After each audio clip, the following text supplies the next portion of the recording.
Snake man here, and I've just plucked the lid off the cage, lid on the floor, cage here. Beautiful looking snake, Woma or sand python. There we go, coming towards me looking for tuckeroony. See that, shed his skin.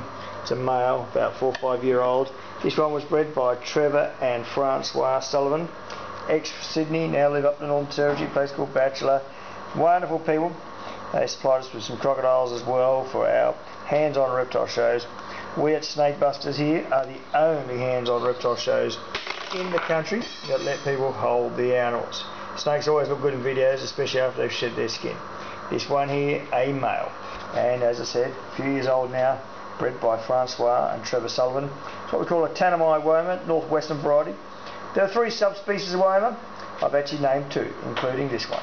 The one I didn't name was the Queensland one, known by many as the Colaris form, which is actually a genus synonym of the original name, Ramsey-eye. Anyway, as you can see, woofing into the food, it's a bit hard to get the video in the right spot. We're using a crappy digital camera. This makes it easy for me to upload onto our video channels on the web. We have lots of videos of our snakes eating on the web, a few other things. The main thing is we want to show that they're lovely and we treat them with care and respect. Our snakes are not subjected to attacks with metal sticks and tongs, basically at any stage, because our deadly ones are devenomized, risk-free. This guy, of course, is a non-venomous snake, known as a python, and, well, they can bite, stick a few teeth in you, but generally they don't. But I'll just flip across to my stomach here. Hope you can see it. It's all almost healed. Bitten a couple of days ago by a scrub python on the stomach there, and of course left a few tooth marks. Baby scrub pythons are horrible. They bite all the time. They're just a feral snake.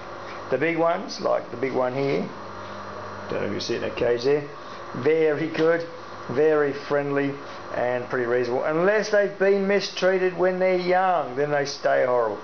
Anyway, this Oliver python losing the plot here, this Woma or sand python is woofing into this wiener rat. It's a smallish snake. It was always small. We got 4 of these things from the Sullivans. One was quite large, 2 were medium, 1 was small. I mean, that's as young, and they seem to stay that way right through their growing phase. As you can see, they eat at strange angles. Womas in particular, Woma is a common name for it. We call them sand python because it's more appropriate. They are a sand dwelling snake most of the time. They tend to burrow and dig and do all sorts of strange things, which explains their body shape. Very thick set, blunt tail, blunt snout. Anyway, they're used to knocking over things in burrows and holes, rabbits and marsupial mice. And it's very hard to actually work out what these things ate because the ecology of inland areas of Australia has changed so dramatically since white people arrived in Australia and killed off so much of the native fauna. Huge numbers of small rodent-sized mammals have in fact become either rare, endangered or extinct. So by and large they're removed from the ecology of arid parts of northern Australia, which is where these snakes come from. So what they're eating now compared to what they used to eat, we don't really know, but they obviously eat something because they're still in reasonable numbers wherever they occur. In fact, most snakes in Australia are doing quite okay, in spite of the fact that there are lots of people in Australia running around killing snakes, and we have government departments and wildlife authorities who actually are out there trying to make them rarer so they can claim that they need more money to fund their protection. Of course, the protection is a bit of a misnomer. They're not protected in any way. They are regulated. Okay, government departments regulate these animals. They don't actually protect them one bit. Anyway, it keeps a lot of public servants employed so they can rip off the taxpayer for $1 squillion, and it's an absolute scam, the whole wildlife licensing system in this country, and for that matter most other countries in the world. And the proof is in the pudding. Extinction rates are high in places where they should not be high, and the only reason they're not becoming extinct at a rate of knots in Australia is in spite of the laws, not because of them.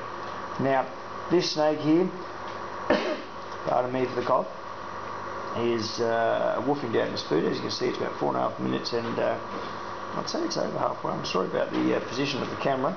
Snakes don't really do that to necessarily hide from us. It's more that they use their coils of the body to hold the food in most of the time. I could move him, he'd probably still eat it, but I'm just not doing it at the moment. This one is a male. They are, sometimes you can make an educated guess as to what sex a Woma is by its build. The males tend to be a bit more thick-set in their build and stockier and buffer and more robust. A bit more robust in their behaviour as well. But this one is a very feminine looking male, although he's a good rooter. So he's got a few things going for him. He's the better rooter of the two. I've got a big ugly male who doesn't root much, and I've got this little one who bangs like a donny dog. I suppose it's like people. The good looking ones don't want sex and the ugly ones do. Anyway, he's woofing it down, as you can see, getting right into it. For us, snakes eating food is just like having a crap. We do it every day. We see it every day.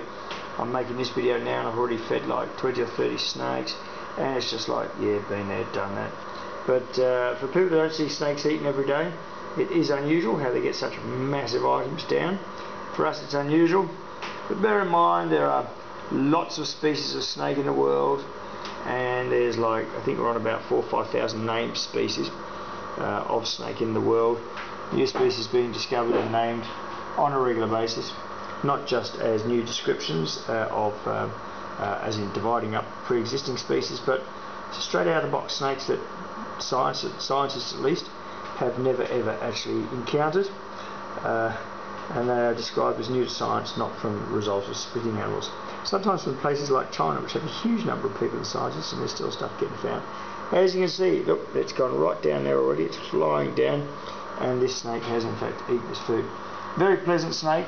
Womas, we find, are one of the better snakes for parties and shows because they're well behaved. They never bite, not people anyway, and they're just really, really, really good. The only time you could ever get bitten by one is at feeding time here at our facility.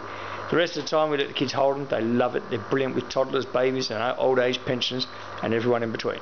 Only one company in Australia lets people hold the animals. That's us, Snake Busters, Australia's best reptiles.